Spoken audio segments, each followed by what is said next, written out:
நம்மில் பலரும் தினமும் நாராயண் நாராயண் என்று கேட்டிருப்போம்.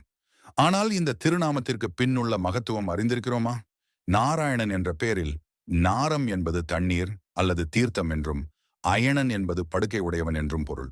அதாவது பார்க்கடலில் யோக நிதிரையில் உறங்குபவன் என்பதாகும்.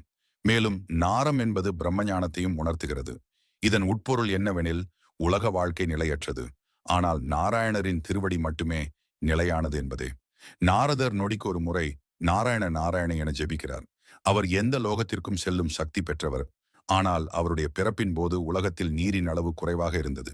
ஆனால் அவர் தொடர்ந்து நாராயண நாமத்தை உச்சரித்ததால் அதன் சக்தியால் உலகில் 1/3 தண்ணீர் பெருகியது என புராணங்கள் கூறுகின்றன.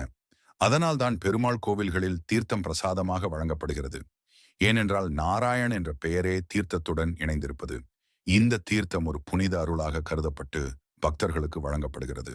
இது போன்ற மறந்து போன மறு சொல்லப்படாத கதைகளையும் தெய்வீக ரகசியங்களையும் அறிய நம்முடைய சேனலை சப்ஸ்கிரைப் செய்யுங்கள். நாராயண நாராயண்.